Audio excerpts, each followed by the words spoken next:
Muito bem, Rádio Arquitetura, Rádio das Mentes Criativas. Uma ótima tarde para você conectado aqui em radioarquitetura.com.br nesta tarde de segunda-feira, 17 de janeiro de 2022, agora 16 horas mais 4 minutos. Que bacana, que legal ter a sua companhia, você em todo o Brasil e também em outros países, acompanhando a nossa programação de reestreia aqui da Rádio Arquitetura. Lembrando que você acompanha pelo site em radioarquitetura.com.br, através do aplicativo Radiosnet, também no Facebook e no YouTube. Toda a nossa programação depois fica disponível nessas duas plataformas assim que termina o programa, e também nas segundas-feiras, atualizações nas segundas-feiras nas plataformas de streaming Deezer, Castbox, Spotify e TuneIn. Começando mais um programa Arquitetos e Amigos on the Road, que tem a apresentação da nossa querida arquiteta Juliana Trufelli, diretamente lá de Lima, no Peru. Boa tarde, dona Juliana. Boa tarde, tudo bem? Feliz 2022. Pois é, né? Feliz 2022, hein? Na metade já de janeiro, mas está valendo. Que seja um ano legal para todo mundo, né, Ju? Com certeza, com certeza. Muitos projetos novos para todos os arquitetos. Muito sucesso para todo mundo. Chega de Covid, vamos para a obra. Vamos trabalhar presencial, que é bom também, né? Ah, sim, claro, com certeza. Minha amiga, hoje a gente vai entrevistar a Maria Rosa Oliveira, ela que é arquiteta e design de interiores e está em Portugal, né? Já avisando aqui os nossos ouvintes que ela está com um probleminha aqui na conexão, então pode acontecer durante o programa nós termos uma queda aqui na transmissão com a nossa convidada, mas lógico, na sequência ela volta aqui para estar conosco, que é o que está acontecendo mais ou menos agora. Ela está tentando se conectar novamente ali, né, Ju? Já tem uns 5 minutinhos que ela está com esse problema, né? Mas, enfim, vai dar certo. Faz parte. Vamos Faz nós parte, aqui tricotar aqui um pouquinho, então, dona Juliana, me conte essas perspectivas aí para 2022. Eu aqui estou bastante animado, viu? Espero que realmente a coisa aconteça, né? E que a gente possa recuperar aí esses 2, quase 3 anos, né, Ju?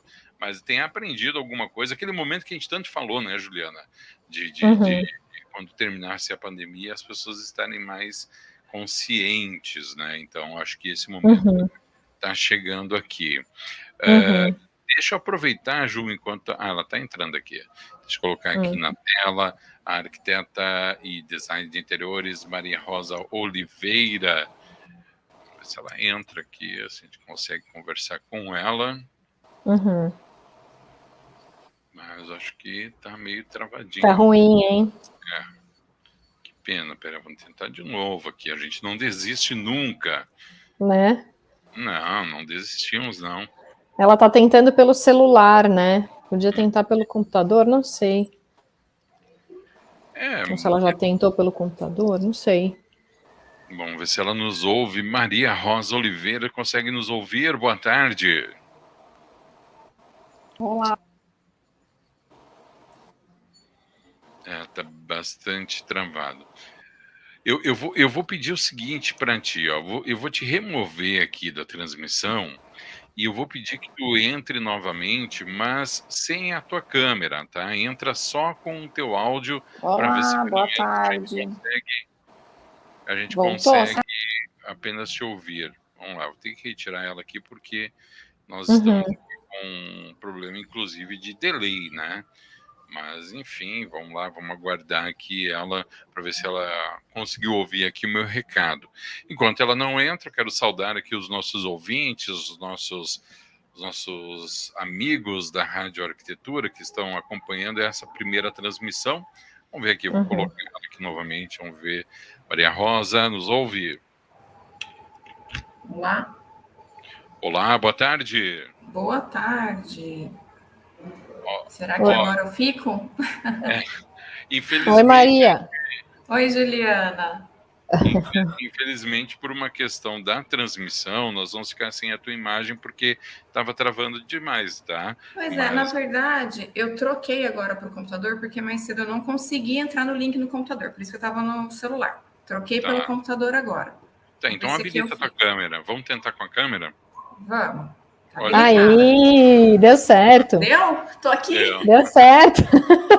A gente tá achando que tu já tinha contratado alguém para ficar no teu lugar, tipo, não vou aparecer. Não, eu não sei porque eu tentei o link mais cedo no computador e não deu. A internet hoje aqui não colaborou, mas agora eu desliguei tudo que tinha ao redor e foi. Funcionou, que bom. Pronto. Bem-vinda, Maria, bem-vinda. Muito feliz por você aceitar participar do nosso programa. Você é a nossa primeira entrevistada do ano de 2022. Opa, olha só. Que alegria. Obrigada a você pelo convite. Então, Ale, eu queria introduzir, porque assim, a Maria, na verdade, a gente não se conhece tanto, eu não conheço nenhum dos arquitetos que eu entrevisto, né? Eu conheço só virtualmente mesmo, né, Maria? Um ou outro que eu conheço, que eu já fui no país e tudo. Mas a Maria foi de uma maneira especial, vamos dizer, foi diferente do que normalmente eu busco os arquitetos, né? A gente participou de uma live, nós duas participamos de uma live num perfil de engenharia, que eu acho que era Maceió, né, Maria? Não sei. Cuiabá. Cuiabá. E aí a gente participou sem se conhecer, falando do mesmo tema, que era quem mora fora e tal. E aí eu falei, Maria, me dá seu contato, vamos conversar também na rádio. Então, foi isso mesmo. Legal saber, viu, Juliana, que tu anda participando de live em outros lugares aí, viu? Só te avisar que eu voltei em 2022 mais ciumento ainda, viu? Nossa, verdade? Você vê? Eu vou te falar. Olha, esse cara, o que ele insistiu, porque você sabe dos meus horários, né? Infelizmente, Maria, eu tenho uma criança pequena, você viu, né? Tenho também. E é assim, você sabe, então, que é complicado. O Alexandre, então, tem 3 crianças grandes. São grandes, não tem tanta preocupação. Ô, Maria, mas me diz uma coisa. Tu estás em Portugal, que cidade de Portugal e como tu foi parar aí? Estou em Portugal, Alexandre. Estou hoje em Montijo, aqui na região metropolitana de Lisboa. Que Lisboa, na verdade, tem Lisboa e tem as cidades metropolitanas, que a gente chama, são as cidades do norte de Lisboa e as cidades da margem sul. Margem sul é quem está para baixo do Rio Tejo, né? Rio Tejo ali que faz a margem de Lisboa, então eu estou na margem sul. Estou separada de Lisboa por uma ponte só, a Ponte Vasco da Gama, aquela grandona branca, não sei se vocês conhecem. E eu vim parar aqui em 2019, em junho de 2019, vai fazer 3 anos agora. Esse ano faz 3 anos. Vim porque eu e meu marido, a gente estava num momento no Brasil que ele tinha vendido a empresa que ele trabalhava, tinha tirado ali um ano sabático, a gente já tinha mudado de cidade, nós morávamos em Cuiabá, fomos para Florianópolis, e aí falamos, estava com um filho pequeno ainda, né, criancinha, falamos, é um bom momento para a gente tentar ter uma experiência internacional, né, aproveitar que o filho ainda está pequeno, é mais adaptável, ele tinha vendido a empresa dele, eu não estava com trabalho fixo em lugar nenhum, porque eu ainda estava meio que de licença maternidade, vamos dizer assim, uma licença estendida, e a gente começou a tentar aplicar uns vistos, aplicamos vistos para o Canadá, não conseguimos, e tentamos Portugal. E aí Portugal acabou dando certo, pela área do meu esposo, na época ele trabalhava na área de TI, e aí é mais fácil para conseguir visto nessa área aqui. E viemos sem conhecer ninguém, viemos na cara e na coragem, e estamos aqui, vai fazer 3 anos já. Maria, e como que você atua no mercado da arquitetura aí? Você falou que você é arquiteta e design de interiores, então estou imaginando que você mexe com interiores aí. Mas como que funcionou desde que você chegou? Assim, adaptação da língua, vou falar que não vejo muita dificuldade, mas no geral, a cultura, enfim, como que você se adaptou e como que está hoje a sua profissão aí? Certo. Da língua é mais como um sotaque, vamos dizer assim, né? A gente que está no Brasil, que tem tantos sotaques, é mais um que a gente tem que se adaptar, que às vezes tem umas palavras desconhecidas, mas a gente dá um jeitinho. Agora, com relação à minha profissão, como eu falei, eu cheguei sem conhecer ninguém, sem conhecer o mercado, sem nada. E eu já tinha tido uma experiência parecida em Florianópolis. E querendo ou não, a nossa área, a arquitetura, ela vem muito, né? Projeto aparece muito por contato. É um amigo que você fez um projeto que indica um conhecido, que indica um parente, e aí você vai fazendo o seu círculo. Então, quando você chega sem conhecer ninguém, o comum é que você procure trabalhar para alguém, né? Para você conseguir acessar esse mercado. O meu diploma, né? O nosso diploma de arquiteto no Brasil, aqui em Portugal ele é válido, mas ele é como se fosse um nível abaixo dos formandos daqui. Aqui, quem forma em arquitetura já sai com um título de mestre, porque dentro do curso tem um mestrado integrado. Quem vem do Brasil, se não tiver o mestrado, não tendo o título de mestre, é considerado só um licenciado em arquitetura. E aí o licenciado ele não pode assinar projetos. Ele pode trabalhar em escritório, ele pode fazer parte de equipes, mas ele não pode assinar sozinho. Então, a minha primeira alternativa seria realmente procurar um escritório para eu poder ingressar. E nisso eu cheguei aqui em junho. O ano letivo aqui começa em setembro, né? Não é como no Brasil, que é janeiro. Então, até setembro, de junho a setembro, eu não tinha como ir trabalhar, porque eu precisava colocar meu filho na escola primeiro. E aí eu tirei esse período também para perceber o que eu ia fazer. Foi aí que eu encontrei um curso de design de interiores, de 9 meses, que é um curso rápido, que se eu formasse nele, eu já poderia atuar aqui em Portugal na área de interiores, assinando por conta própria, eu não precisaria trabalhar para ninguém. Então eu falei, 2 alternativas, ou eu faria um mestrado de 2 anos para poder assinar sozinha, ou eu faria esse curso de 9 meses para começar a assinar também por conta dentro da área de interiores. Eu resolvi fazer isso, resolvi fazer esse curso, porque eu falei, eu sou, assim, meu perfil é esse, né? Eu sou muito observadora. Eu chego num ambiente que eu não conheço, uma cultura que eu não conheço, eu prefiro ver como é que tudo funciona. Então, eu falei, eu vou fazer um curso, que daí eu já tenho um pouco de aprendizado, entro um pouco no modo aluna, vou pegar informações com professores, vou entender um pouco de legislação, de como é que funciona tudo por aqui. E saindo de lá, pelo menos eu já posso assinar. E aí eu posso procurar um emprego ou como arquiteta ou como designer de interiores.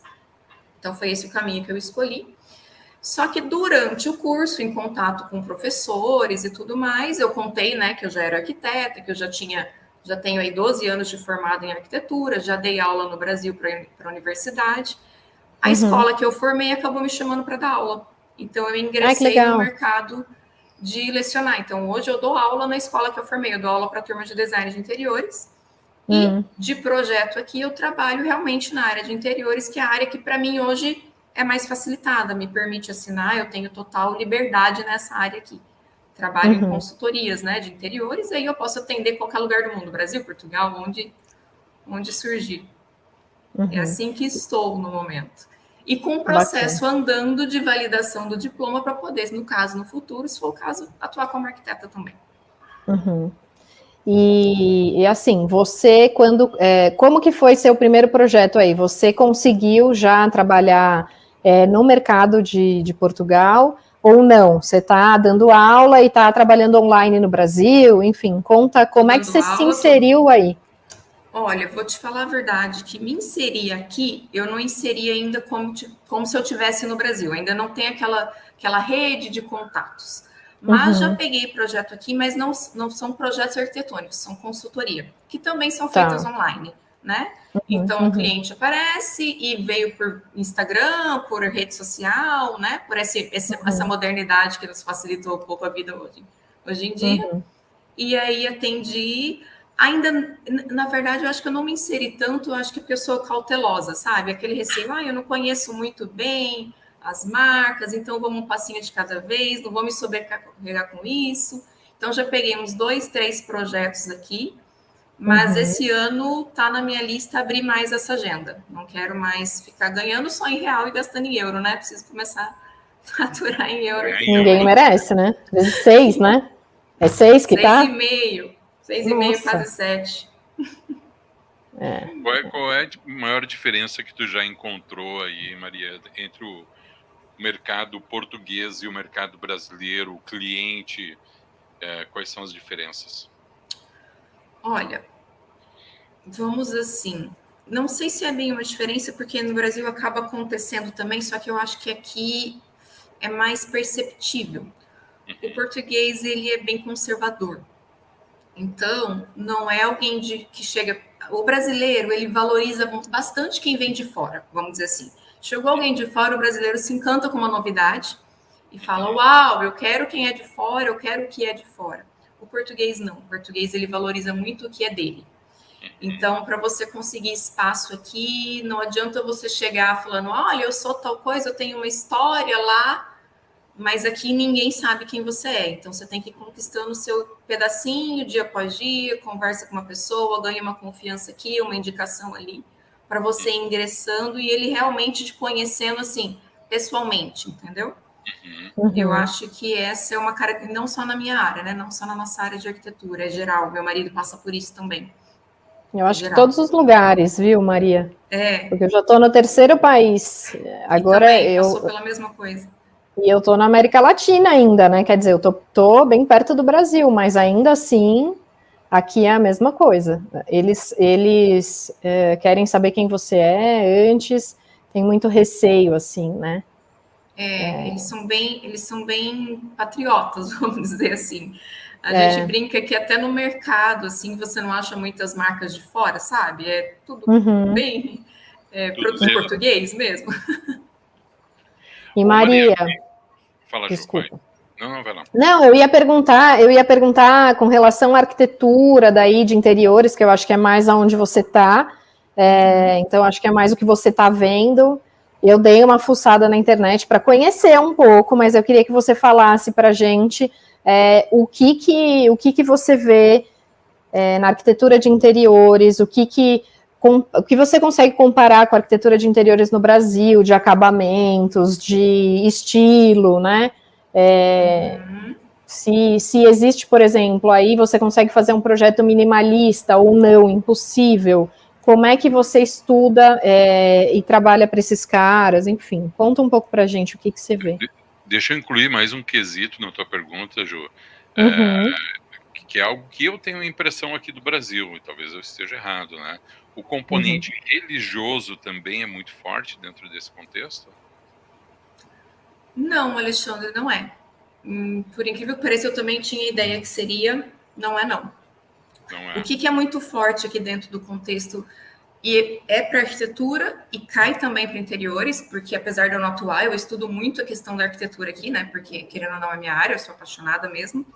É valorizar vamos dizer assim, o atemporal, sabe? Eles não são muito ligados a modismos. Por exemplo, aqui não existem aquelas feiras enormes que a gente tem aí no Brasil de novidades do mercado, de revestimento. Não tem as feiras, tem, mas são em uma escala muito menor.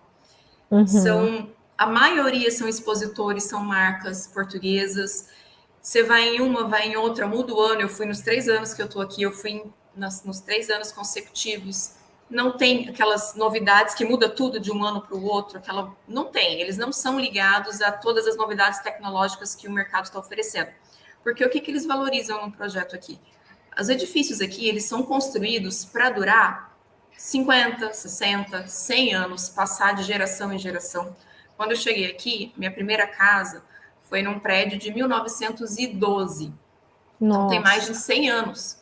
E era um prédio completamente habitável, todo reformado por dentro, pronto para quem quisesse morar. E isso acontece o tempo todo. Você anda em Lisboa, todas aquelas edificações de 1800, 1900, porque aqui teve um terremoto em 1700 que destruiu muita coisa.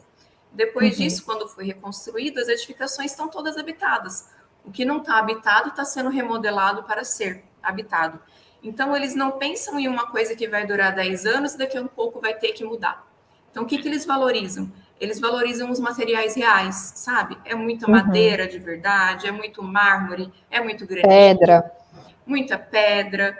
Eles preferem uma parede branca do que uma parede cheia de painéis de MDF, de elementos em 3D, de porcelanatos. É aquela coisa temporal, que não corre o risco de sair de moda. Então, eu falo que para eu fazer um projeto de interiores aqui, eu meio que sofri um detox, sabe?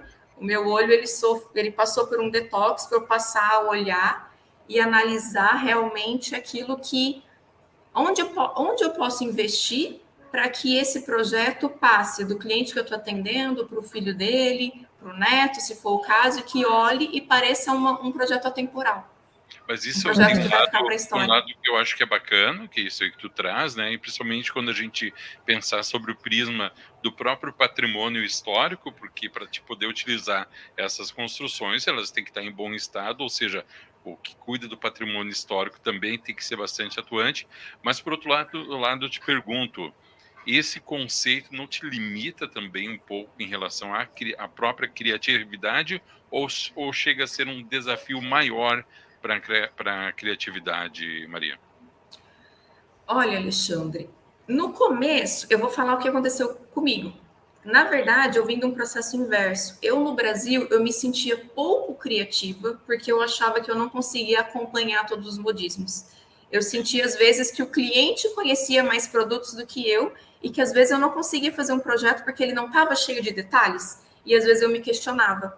E quando eu cheguei aqui, eu meio que me libertei disso. Falei, pera, um projeto não precisa ser bom só porque ele tem 15 tipos de revestimento diferentes. Dá para existir beleza, dá para existir um bom projeto simplificado. E o custo também, né, Maria? Com relação a custo, a mesma coisa. Porque se o cara tem muito dinheiro, lógico, daí o projeto dele vai ser... Mas sabe no que eles vão investir aqui, quem tem muito dinheiro?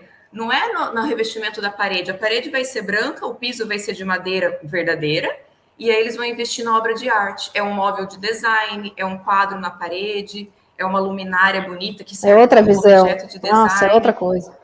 É nisso que eles investem, nas coisas que, se eles mudarem, vamos supor que eles mudem de casa, eles levam com eles. A estrutura da casa, o piso de madeira, a parede branca, fica igual. O que é de valor, vai junto, que são os móveis de design. É nisso que quem tem dinheiro investe nisso. Sabe? Se você acompanha os projetos aqui, esses dias eu estava assistindo um projeto, um programa na televisão aqui sobre arquitetura, canal aberto. E eu estava vendo um projeto de um arquiteto, eu estava assistindo o programa achando que era um projeto novo. E aí eu fui ver um projeto de 60 anos. E você olha, parecia que tinha feito ano passado, sabe? Justamente por essa perenidade, essa atemporalidade que eles prevalecem aqui, que eles dão muito valor a isso. Ah, bacana. A parte ruim é com relação à mão de obra, que é tudo muito mais caro. E difícil, né? Eu acho que por isso que quando a gente sai do Brasil, a gente começa a pensar projeto de uma maneira também mais prática, vamos dizer. A gente também começa a pensar, vou comprar um móvel pronto. Dar essa simplificada no projeto ajuda até nisso, né? Porque como a mão de obra aqui é mais cara, e não é para tudo que você contrata, eles têm a cultura de fazer muitas coisas por eles mesmos, né? E se você vai fazer uma marcenaria aqui, a marcenaria é caríssima. Então, projetos de marcenaria com móvel planejado é o mínimo, assim. Você faz a cozinha, o banheiro e só, o restante é móvel solto. E Maria, deixa eu te perguntar, o que você conta pra gente, assim, o que tem de curiosidade com relação ao que você vê, tanto na parte construtiva quanto design de interiores? Por exemplo, qual que é não sei, alguma mania diferente que eles têm, culturalmente, que a gente não tem? O que eu estranhei aqui quando eu cheguei? Por exemplo, aqui todos os interruptores de banheiro, casa de banho que se chama aqui, né? Não é banheiro, ficam para fora. Então, você, para acender, tem que acender antes de entrar. Então, diversas vezes eu chegava e eu estava lá dentro e esqueci de ligar a luz. Ou tem alguém tomando banho e vem outra pessoa por fora e desliga a luz e você apaga. Fica escuro. Dentro do banheiro, não... Coisa de português. Dentro do banheiro não é comum ter tomada também. E aí eu fui questionar. Isso foi bom eu voltar para ser estudante, porque eu questionava meus professores. Mas por que não tem tomada? Por que o interruptor é pelo lado de fora? É pela voltagem que eles usam. A voltagem é maior. Então, para evitar algum curto-circuito, alguma coisa com relação à umidade, até porque muitos banheiros não têm janela por causa do frio, então a umidade fica muito concentrada, eles evitam qualquer coisa que possa dar um choque elétrico. Então, interruptor é para fora e tomada não tem. Banheiro não tem ralo também, é só dentro do box. Então, fora do banheiro não tem nenhum ralo. Cozinha não tem ralo, não tem área de serviço, não tem tanque. Então, o brasileiro que chega aqui sofre um pouquinho para fazer uma faxina. Né? É tudo com paninho e acabou. Paninho, exatamente. Eu não, né? Eu jogo uma água e depois fico 2 horas tentando tirar, mas é por costume, né? E Maria, você teve alguma dificuldade para se adaptar com relação a essa questão de trabalho, eu acho que você foi um caso até atípico, né? Que você voltou a estudar e casou de ter dado certo, mas o mercado daí, você consegue avaliar, é muito difícil entrar ou não? Existe muito preconceito? Eu acho que não. Eu acho assim, para quem tiver interesse em vir, se preparar um pouquinho antes com relação a softwares, se você for procurar emprego para alguém, né? Aquela situação, você chega, você não assina sozinho, então você provavelmente vai ter que trabalhar para alguém. Até você colocar todas as suas documentações em dia ou trabalhar online dentro dessa parte de interiores, aí você faz a sua maneira. Mas se você for trabalhar para alguém, se atualizar um pouquinho com relação a softwares. E uma coisa que a gente não imagina, mas que aqui é preciso, é o inglês. Porque os escritórios aqui, eles atendem a Europa toda. Então, é projeto da França, projeto da Itália, projeto da Holanda, é projeto da Suécia, da Suíça, e aí todos os escritórios pedem até para estagiários inglês. E para português isso é fácil, porque o inglês aqui é comum para eles desde a escola. Então, todo mundo aqui fala inglês. E aí, para nós brasileiros que não temos essa cultura, quando a gente chega aqui sofre um pouquinho. Então, quando eu comecei a procurar emprego nos escritórios que eu procurei, eu acho que o meu maior susto foi, putz, eu vou ter que realmente dar uma agilizada no meu inglês aqui para poder pelo menos falar que eu domino, de alguma certa forma. Ou inglês ou francês eles pedem. E o sistema métrico desenha em centímetros? Desenha como no Brasil? Ou inches? Para arquitetura é metros, né? É metros, e aí para a área de interiores talvez vai para centímetros em alguns lugares, mas não é inches, não. É o sistema métrico normal que a gente está acostumado. Menos mal, né? Nessa questão. Tem um pouquinho de legislação que é diferente, mas aí até no Brasil, se você muda de cidade, você tem que atualizar com relação à legislação. Exatamente. Isso não é grave, né? E para acessar o mercado mesmo é mais essa questão, eu acho, do networking, de você não chegar como uma pessoa totalmente desconhecida. Você tentar ir conseguindo contatos para poder se apresentar, para ter um português que te apresente, vamos dizer assim. Tá? Para que você tenha uma indicação. Tu chegou em Portugal na metade de 2019 e a gente teve aqui os primeiros casos da pandemia em março de 2020, mas eu acredito que na Europa, um pouco antes, isso já estava ocorrendo. Como é que foi essa transição? Como é que foi esse momento aí para ti? Porque tu disseste que o período escolar começa em setembro, Exato. Então provavelmente teve esse hiato profissional aí para ti, e no momento que tu foi retomar a tua carreira, surge a pandemia. Como é que foi essa situação para ti? Foi exatamente, Alexandre, né? Começou em setembro, e aí em janeiro, fevereiro começou uns casos, mas estava tudo aberto, e aí em março fechou tudo, fechou como na época do Brasil, acho que fechou uma semana, uns 10 dias antes aqui.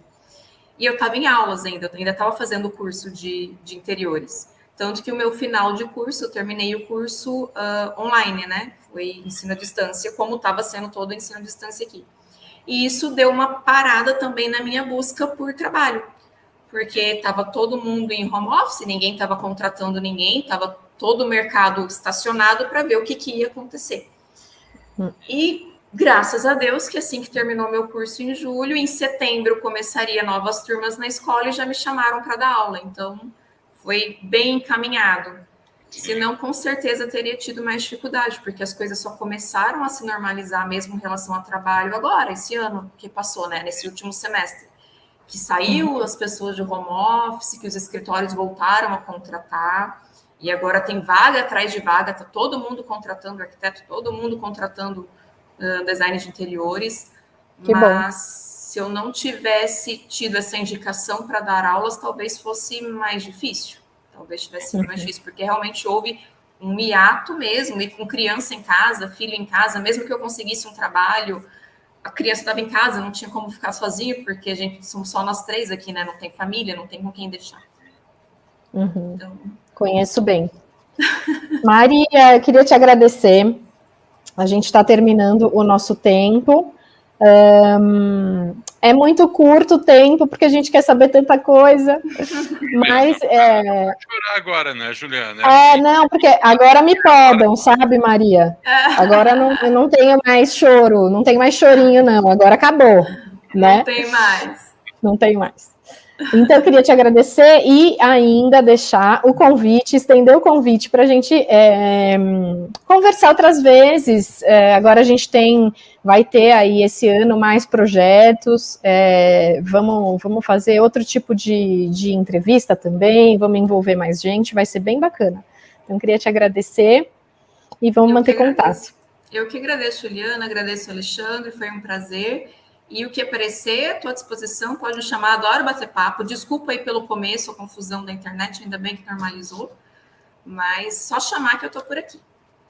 Muito Maravilha. bem. Em nome da Rádio Arquitetura, quero agradecer a nossa convidada conversando com a gente nesta tarde, nessa reestreia da Rádio Arquitetura ao vivo e também, consequentemente, do programa Arquitetos e Amigos On the Road, a nossa convidada Maria Rosa Oliveira, diretamente lá de Portugal. Grande abraço, muitíssimo obrigado, Maria, e já sinta-se convidada, então, para uma próxima edição e estar com a gente aqui, tá bom?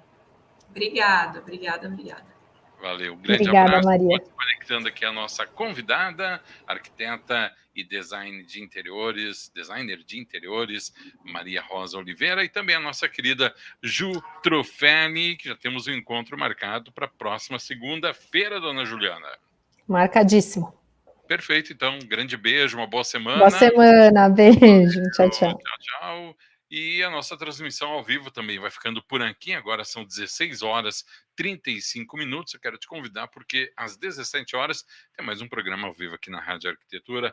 Nosso amigo professor Celso Costa em mais uma edição do programa Arquitetura Efêmera. A gente faz um intervalo aqui com a programação automática e um pouquinho antes das 17 estamos de volta. Rádio Arquitetura, a rádio das mentes criativas.